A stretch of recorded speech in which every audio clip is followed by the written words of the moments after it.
¿Qué tal? Nuestro país es mágico, es maravilloso además de bello, y además es singular, porque hasta las ciencias exactas, como las matemáticas,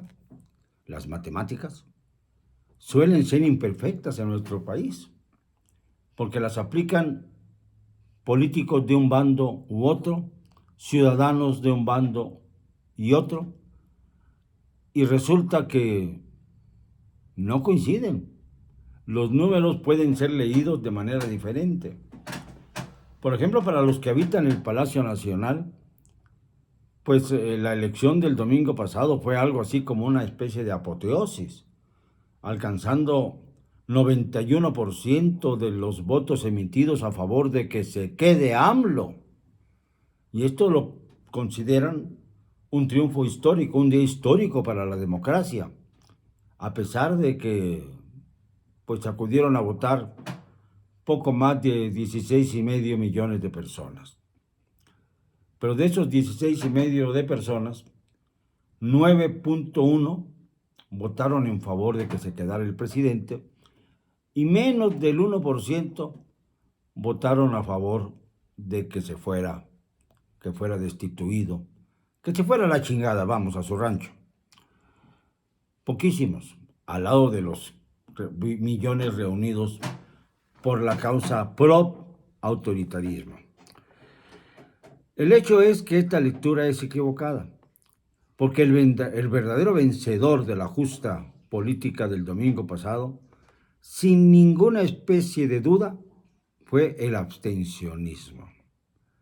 El abstencionismo, que alcanzó el 83% de los mexicanos inscritos en el padrón. El 83%, algo que no se había visto en ninguna otra elección.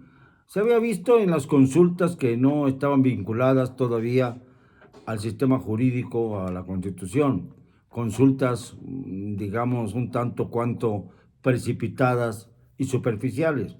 Pero esta sí, ya con intervención del INE, con intervención de las mesas que integraron las casillas, los funcionarios, los representantes de los partidos políticos. Yo no sé qué hacían ahí los representantes de la oposición, puesto que nada hicieron, nada movieron, nada lograron convencer y simple y sencillamente vieron los toros desde la barrera.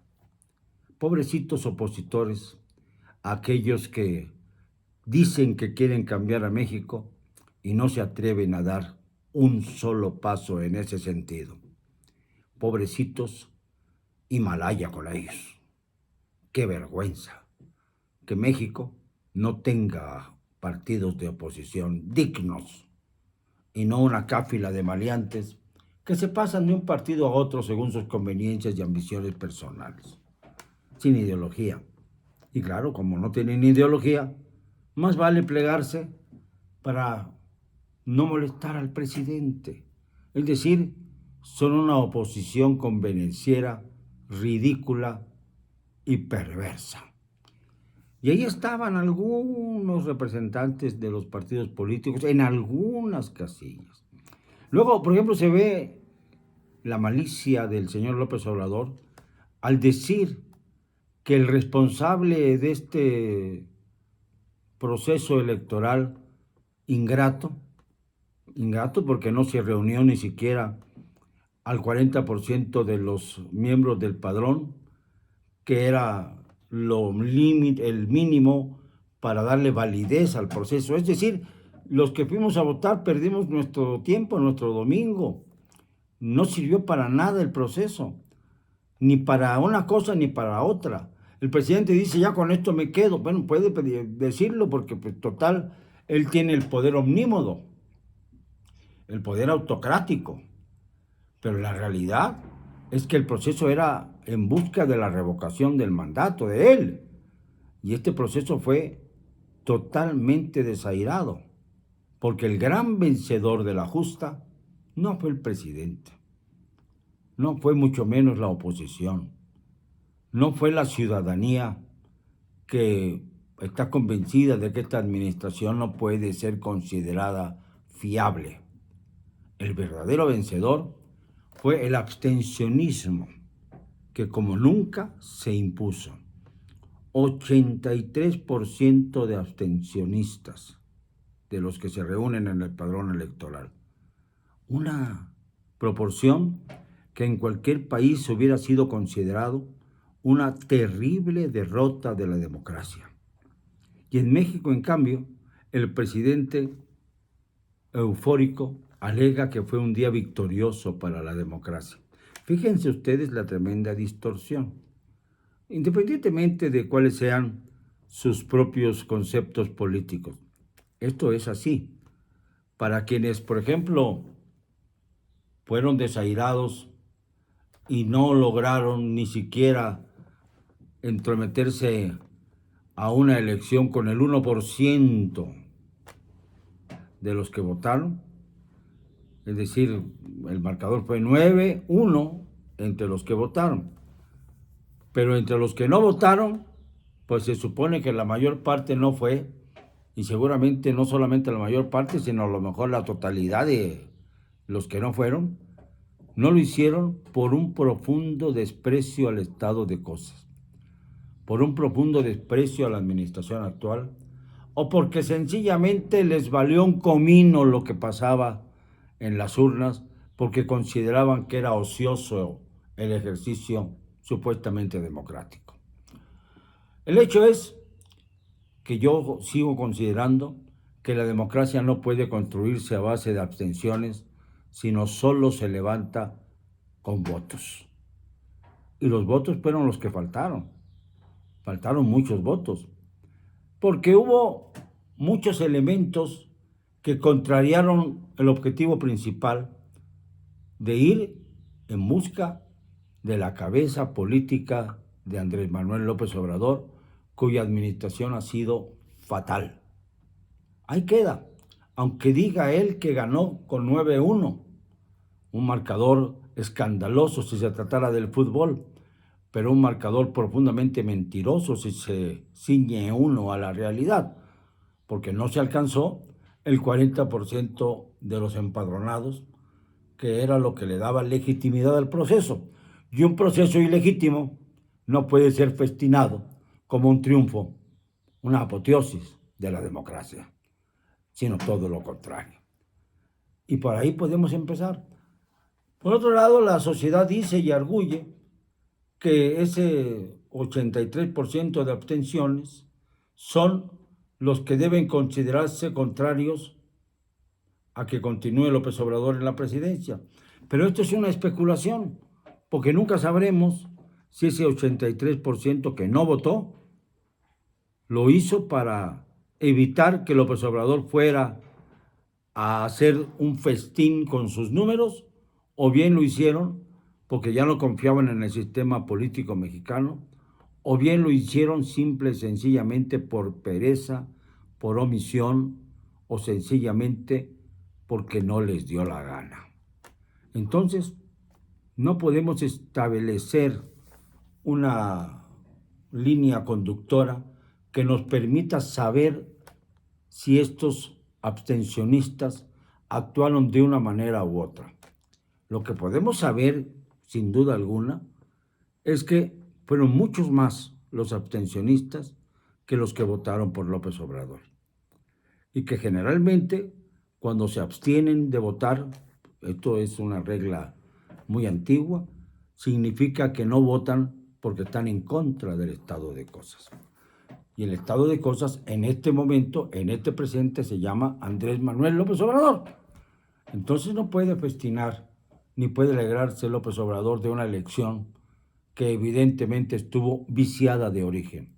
Porque ahora culpa al INE de que no se logró captar al 40% de los votantes porque distribuyó solamente una tercera parte de las casillas. Presidente, no sea usted hipócrita. ¿Quién fue el que provocó semejante cosa? Usted, presidente, al negarse terminantemente a proponer un presupuesto deseable para que pudiera realizarse el ejercicio político. Obligó usted al INE a actuar sin presupuesto, a pesar de que el INE redujo sus pretensiones al mínimo. Pero aún así, usted no quiso darles un centavo de más a este organismo autónomo, tratando así de quebrar lo que usted mismo había postulado.